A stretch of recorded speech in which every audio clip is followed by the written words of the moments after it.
तर पाठीमागच्या व्हिडिओमध्ये विद्यार्थ्यांनो बघा आपण काय कन्सेप्ट स्टडी केला बघा. Megasporogenesis and development of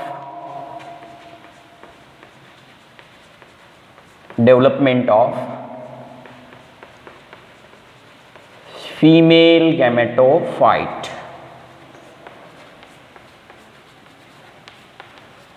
megasporogenesis and development of female gametophyte हा कन्सेप्ट आपण आलेलो आहोत.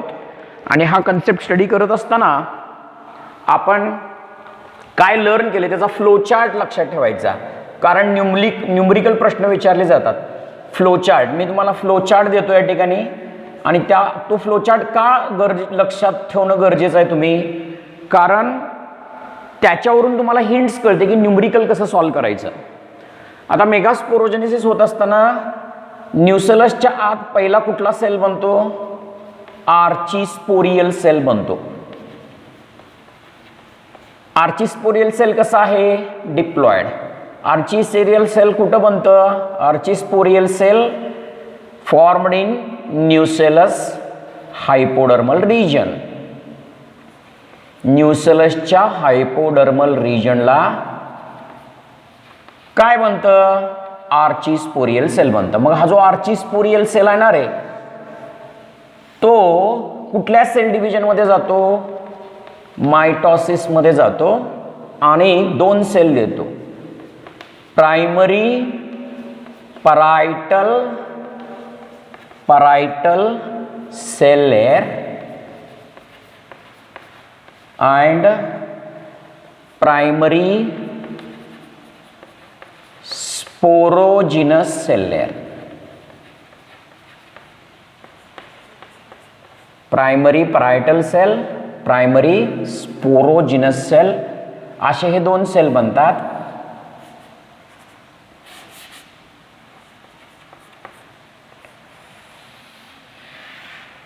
Primary parietal cell layer, primary sporogenous cell layer असे दोन सेल बनतात.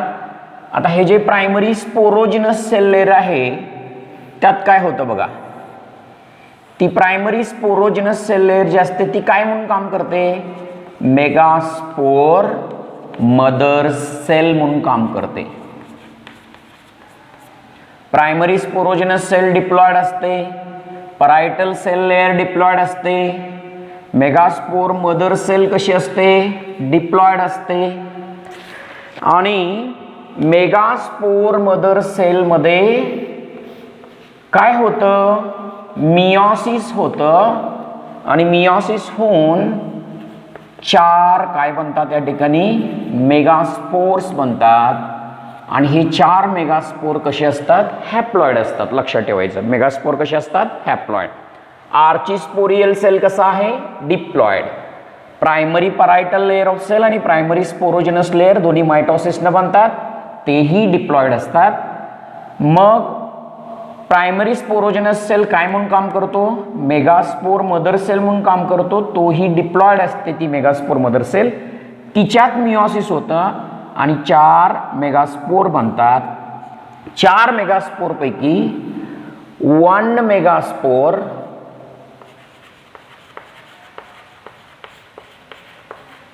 फंक्शनल, एक मेगास्पोर जी असते ती काय असते? फंक्शनल असते. ॲट चलाजाच्या एंडला एक megaspore functional, remaining three non functional.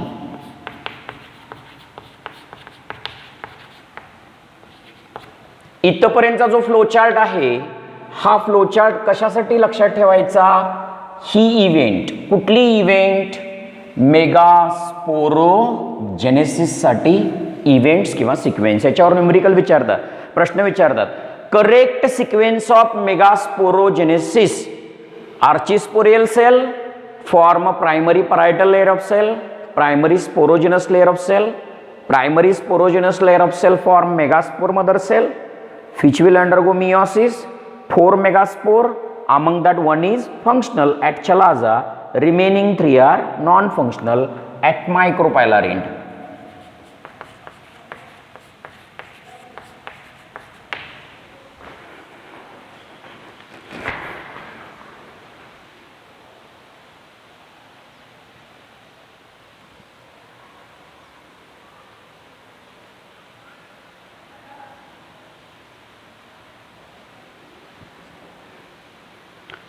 आता जो मायक्रोपायलर एंडचा जो नॉन फंक्शनल मायक्रोपायलर एंडचे जे त्याला सोडून द्यायचं यातला फंक्शनल मेगास्पोर जो आहे one functional megaspore at chalaza undergo this process development of female gametophyte one functional megaspore याच्यामध्ये फक्त वन फंक्शनल मेगास्पोरमध्ये किती मायटॉसिस होतात बघा 3 मायटॉसिस होतात आणि 3 मायटॉसिस होऊन किती न्यूक्लिएटेड एम्ब्रियो सॅक बनते 8 न्यूक्लिएटेड एम्ब्रियो सॅक बनते.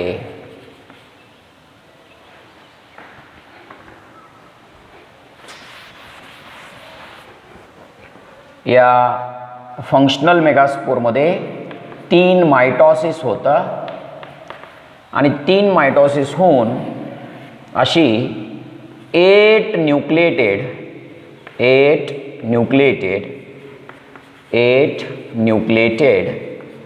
कुठली सॅक बनते embryo sac 8 nucleated embryo sac या ठिकाणी बनते. आणि नंतर मग ही एम्ब्रियो सॅकमध्ये कन्वर्ट होताना कसे सेल्स बनतात ते पाहूया. हा फ्लोचार्ट लक्षात ठेवायचा. किती मायटॉसिस झालं रे 3 मायटॉसिस झाले. 3 मायटॉसिसनं वन फंक्शनल मेगास्पोरमध्ये 3 मायटॉसिस होऊन 8 न्यूक्लिएटेड एम्ब्रियो सॅक बनली. हा फ्लोचार्ट याच्यावर सिक्वेन्स ऑफ फ्लोचार्टवरती प्रश्न विचारतात.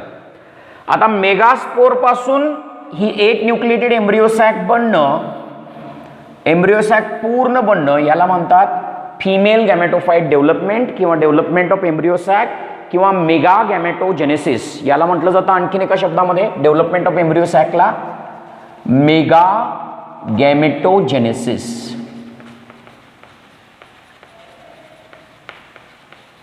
मेगा गॅमेटोजेनेसिस असं म्हणतात. Flowchart archesporial cell primary parietal layer आणि प्रायमरी स्पोरोजेनस मायटॉसिस होऊन मग primary sporogenous megaspore mother cell म्हणून काम करतं. तिच्यात मिओसिस होतं आणि मेगास्पोर बनतात. किती मेगास्पोर बनतात 4 मेगास्पोर बनतात. 4 पैकी 1 फंक्शनल असतो 3 नॉन फंक्शनल असतात मायक्रोपायलरकडे.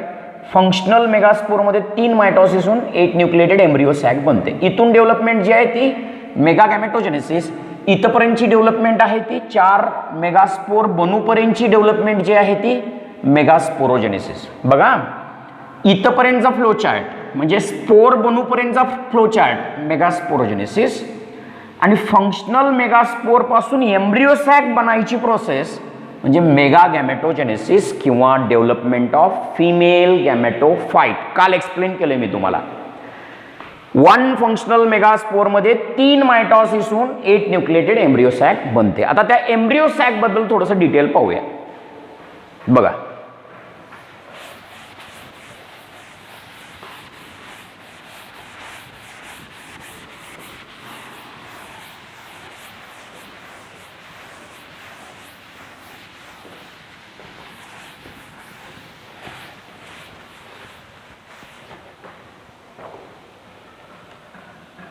इथपर्यंत आता स्टडी केला आपण.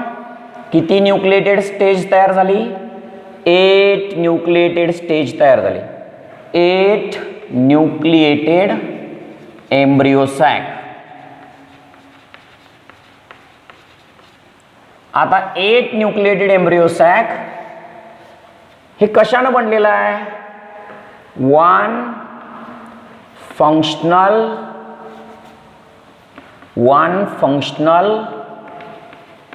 मेगास्पोर. वन फंक्शनल मेगास्पोर मध्ये 3 मायटॉसिस होऊन 3 मायटॉसिस म्हणजे फक्त karyokinesis nuclear division no cytoplasmic division. इथपर्यंत फक्त 3 मायटॉसिस झालंय. हा जो मी तुम्हाला बघा थोडंसं व्यवस्थित काढतो. हा जो वन फंक्शनल मेगास्पोर आहे,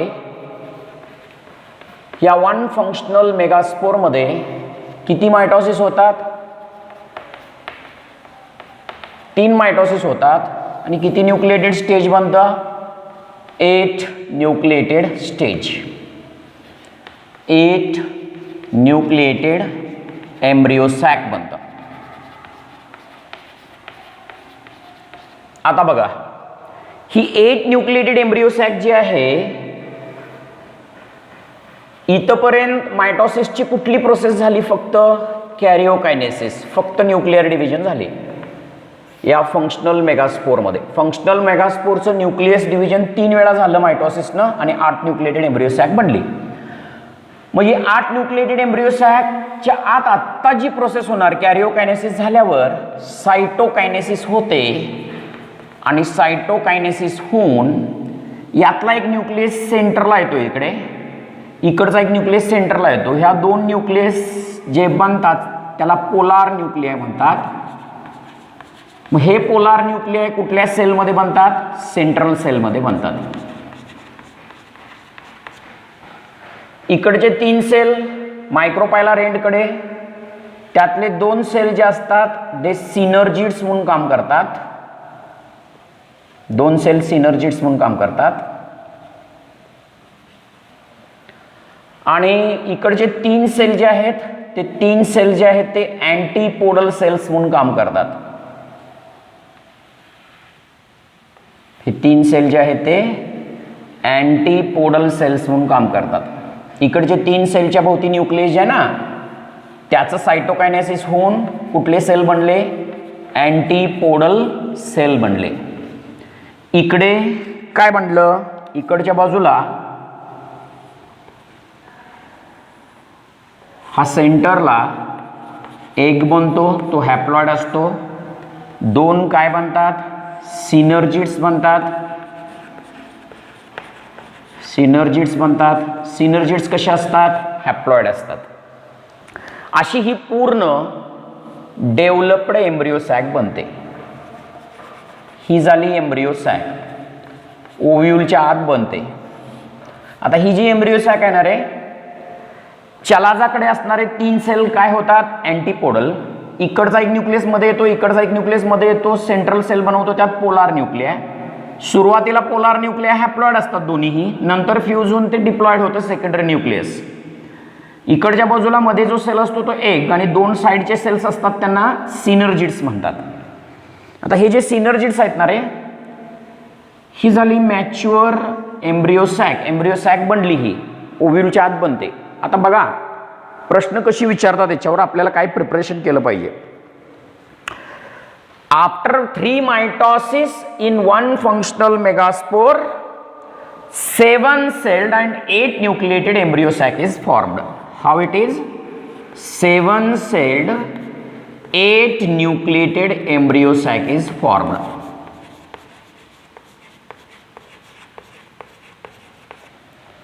तीन मायटॉसिस फंक्शनल मेगास्पोर मध्ये झाल्यावर 7 सेल, सेल मोजतो बघा, 1 2 3, हे 3 अँटीपोडल सेल झाले, मध्ये एक सेंट्रल सेल झाला, हे 3 एग ॲपॅरेटस झाले. या तिन्हीला मिळून म्हटलं जातं, या एग आणि सिनर्जिड्स दोन्हीला मिळून एग ॲपॅरेटस म्हणतात.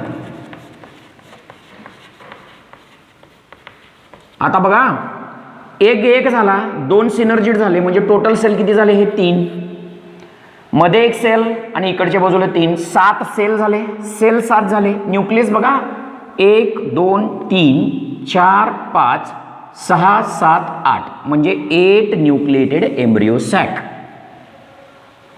फंक्शनल मेगास्पोर मध्ये 3 मायटॉसिस होऊन 7 celled 8 nucleated, 7 cell, 1 2 3 4 5 6 7, 7 celled 8 nucleated, 1 2 3 4 5 6 7 8 nucleated embryo sac या ठिकाणी बनते. and this embryo sac is also called female gametophyte. या एम्ब्रियो सॅकला म्हटलं जातं फिमेल गॅमेटोफाइट कशाच्या आत बनते? ओव्ह्यूलच्या आत बनते. मी काल सांगितलंय तुम्हाला. आणि अशी जी एम्ब्रियो सॅक आहे, स्ट्रासबर्गर या सायंटिस्टने पहिल्यांदा पॉलिगोनम प्लांटमध्ये आयडेंटिफाय केलं, म्हणून ह्याला पॉलिगोनम टाईप ऑफ एम्ब्रियो सॅक असं म्हणतात. हा एम्ब्रियो सॅक कुठला प्रकार म्हणून डिस्क्राइब केला जातो? Polygonum type of embryo sac. So how is the embryo sac is formed? Have understood? 1 functional megaspore, 3 mitosis, initially karyokinesis, 8 nucleated stage. Later on cytokinesis, upper साइडला 3 अँटीपोडल sale, इकडचा एक न्यूक्लियस मध्ये येतो, इकडचा एक न्यूक्लियस मध्ये येतो, पोलार न्यूक्लियस मध्ये सेंट्रल सेल मध्ये बनतं. मायक्रोपायलार कडे 2 सिनर्जिड्स आणि एक एपिपॅरेटस बनतं. अशा प्रकारे ही एम्ब्रियो सॅक बनते. ही एम्ब्रियो सॅक 7 सेल्ड 8 न्यूक्लिएटेड आहे. थोडंसं एम्ब्रियो सॅकचे कॅरेक्टर सांगतो बघा. ह्या एम्ब्रियो सॅकचे कॅरेक्टर्स.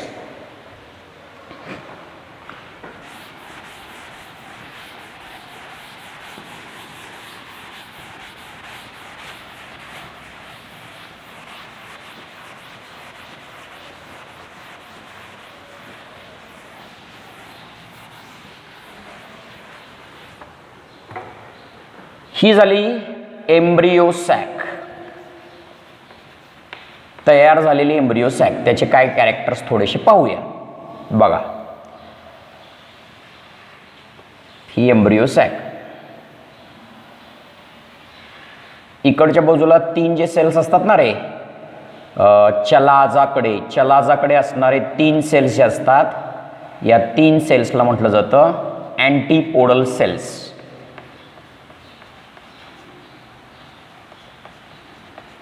अँटीपोडल सेल्स हे हॅप्लॉइड असतात. इथे मध्ये पोलार न्यूक्लिया बनतात. पोलार न्यूक्लिया दोन्हीही हॅप्लॉइड असतात. हा पण हॅप्लॉइड.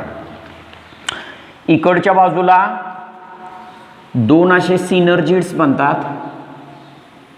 हे सिनर्जिड्स, या इथं वरती जो असतो तो एग असतो, हा एग.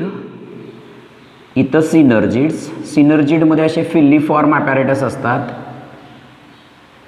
तर न्यूक्लियस असतं, व्हॅक्यूल असतो याच्यामध्ये सिनर्जिडमध्ये. हे 2 जे आहे त्यांना सिनर्जिड्स म्हणतात. सिनर्जिड्स कसे आहेत? हॅप्लॉइड. हा जो आहे लार्जर सेल एग कसा आहे? हॅप्लॉइड. सिनर्जिडच्या आत असे फिंगर लाईक प्रोजेक्शन्स आलेले असतात, त्यांना फिल्लीफॉर्म ॲपॅरेटस असं म्हणतात. फिल्लीफॉर्म ॲपॅरेटस. ओके, आता पाहूया. बघा इकडे लक्ष द्या. हा व्हॅक्यूल आहे. हे दोन्ही व्हॅक्यूल आहेत. आता बघा, ही झाली एम्ब्रियो सॅक. एम्ब्रियो सॅकचे कॅरेक्टर्स काय आहेत बघा. या प्रकारच्या embryo सॅकला, this type of embryo sac is polygonum type. कशा प्रकारचा आहे? Polygonum type of embryo sac आहे. का polygonum type? Because it was discovered bye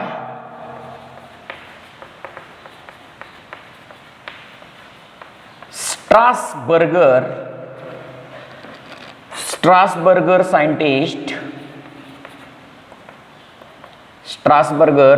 in polygonum plant. या अशा प्रकारच्या एम्ब्रियो सॅकला स्ट्रासबर्गर सायंटिस्टने पॉलिगोनम प्लांटमध्ये डिस्कवर केलंय, म्हणून याला polygonum type of embryo sac असं म्हणतात. आणि polygonum type of embryo sac हा मोस्ट ऑफ द एंजिओस्पर्ममध्ये असतो. जास्तीत जास्त एंजिओस्पर्ममध्ये अशाच प्रकारचा एम्ब्रियो सॅक आहे, polygonum type of embryo sac आहे. आणि हा पॉलिगोनम एम्ब्रियो सॅक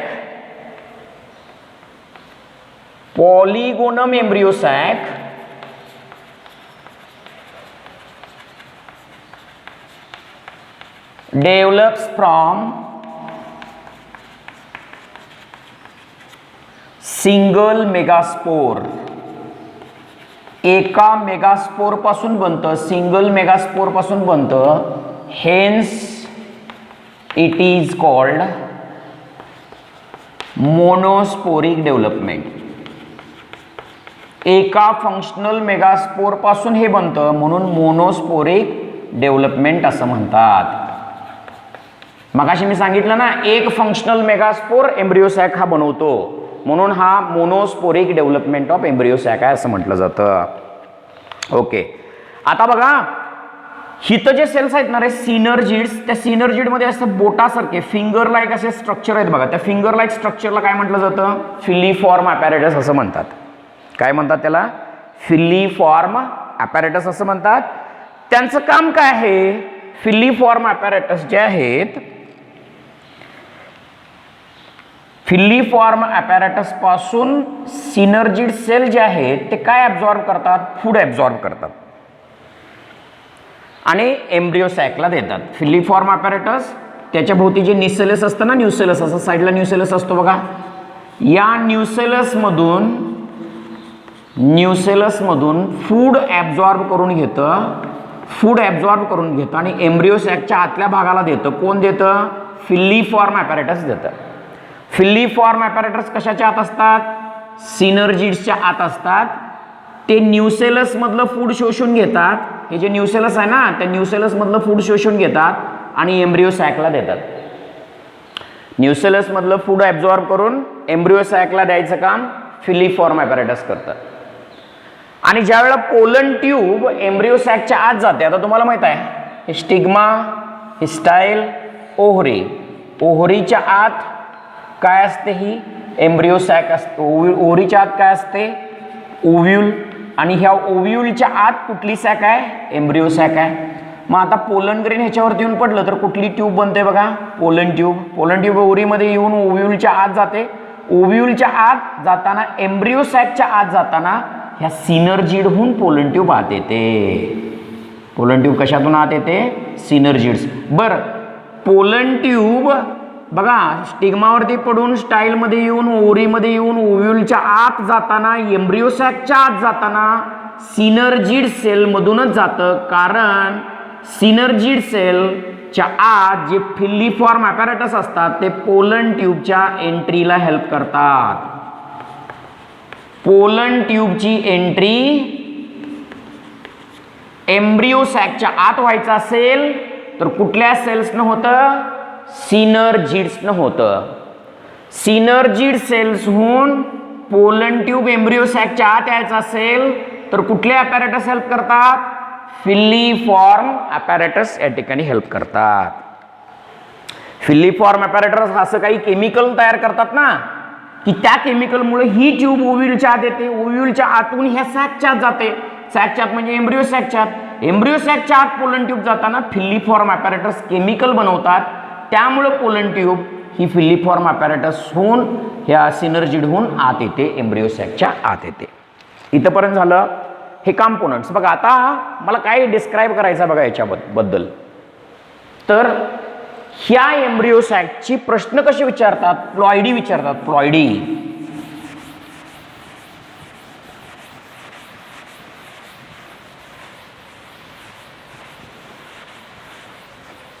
बघा, अँटीपोडल सेल्स कसे आहेत रे? प्रश्न विचारतात. अँटीपोडल सेल हॅप्लॉइड आहेत. Ploidy of embryo sac, ploidy of embryo sac component. Embryo सॅकच्या कॉम्पोनंट्सचे म्हणजे पार्ट्सचे प्लॉइडी. हॅप्लॉइड आहे की डिप्लॉइड आहे? बघा अँटीपोडल सेल्स कसे आहेत? हॅप्लॉइड. एन म्हणजे haploid, single set of chromosome आहे. पोलार न्यूक्लियाय कसा आहे? Polar nuclei before fusion, fusion व्हायच्या अगोदर पोलार न्यूक्लियाय कसे आहेत? हॅप्लॉइड आहेत. पोलार न्यूक्लियाय म्हणजे दोन polar nuclei haploid before fusion. After fusion of polar nuclei, polar nuclei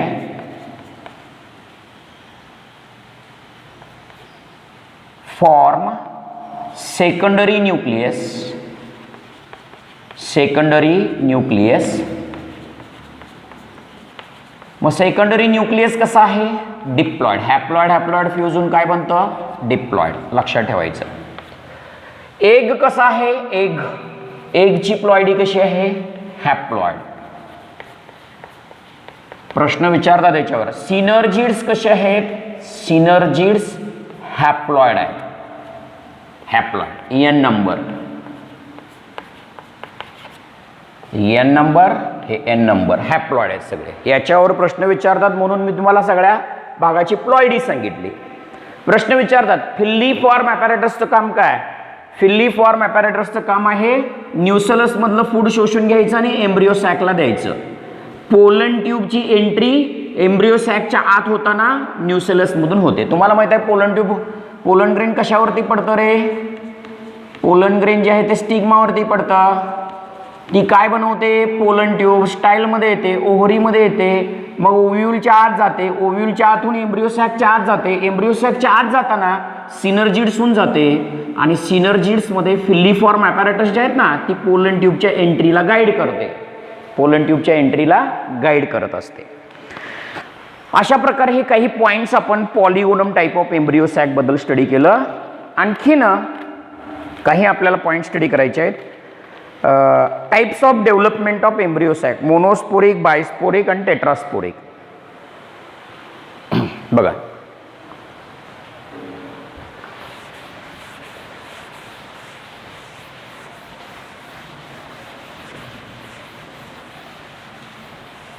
next point. Types of embryo sac developments.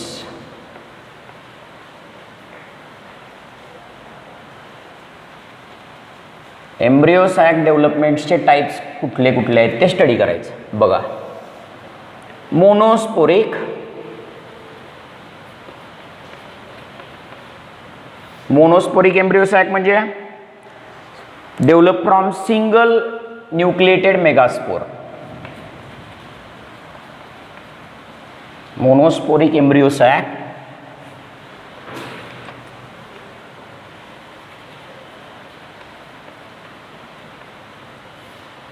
develops from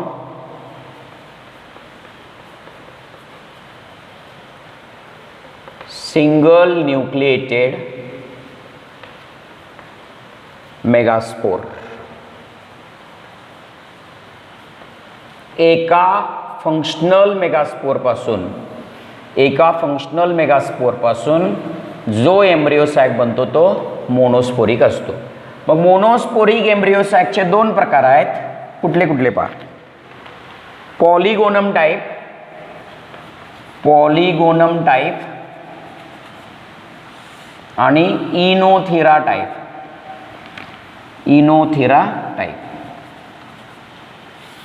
single functional megaspore पासून जे embryo sack बनतं त्याला म्हणतात मोनोस्पोरिक एम्ब्रिओ सॅक. त्याचे परत दोन प्रकार आहेत. मोनोस्पोरिकचे दोन प्रकार पॉलिगोनम आणि इनोथेरा. पॉलिगोनम कसा आहे? पॉलिगोनम जे आहे ते 7 सेल्ड आणि 8 न्यूक्लिएटेड आहे. 7 सेल्स अँड 8 न्यूक्लिएटेड हे पॉलिगोनम झालं. पॉलिगोनम किती इथं दाखवले बघा 7 सेल्स 1 2 3 4 5 6 7 सेल झाले. न्यूक्लियस बघा 1 2 3 4 5 6 7 8 8 न्यूक्लिएटेड एम्ब्रिओ सॅक म्हणजे पॉलिगोनम टाइप ऑफ एम्ब्रिओ सॅक. आता इनोथेरा टाइप मध्ये कसं असतं बघा. इनोथेरा टाइप मध्ये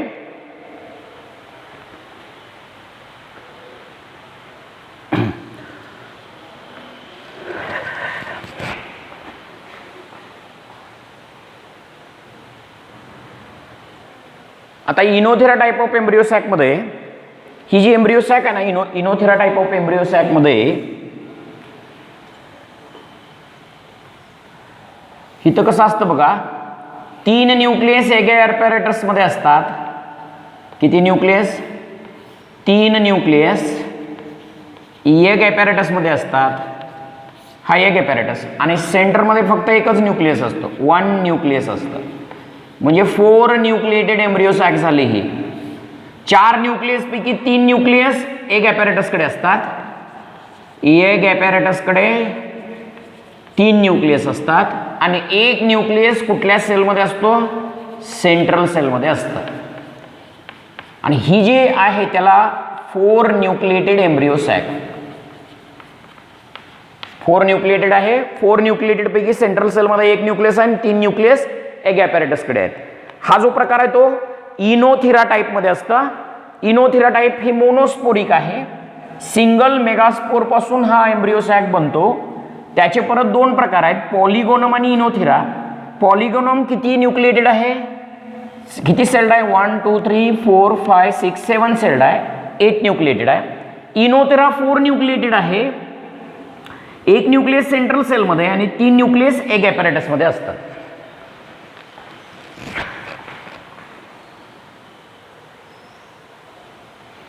बायस्पोरिक एम्ब्रियो सॅक डेव्हलपमेंट म्हणजे काय?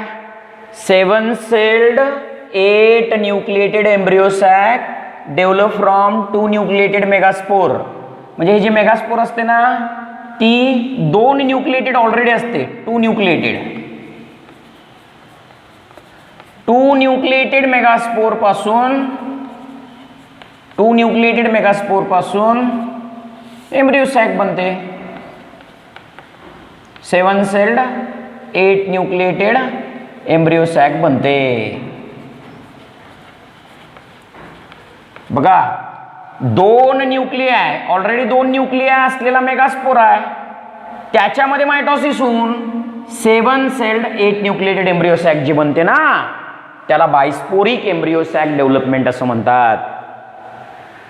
टेट्रास्पोरिक एम्ब्रियो सॅक डेव्हलपमेंट म्हणजे कशी? टेट्रास्पोरिक एम्ब्रियो सॅक डेव्हलपमेंट म्हणजे 7 celled 8 nucleated embryo sac is formed from 4 nucleated megaspore.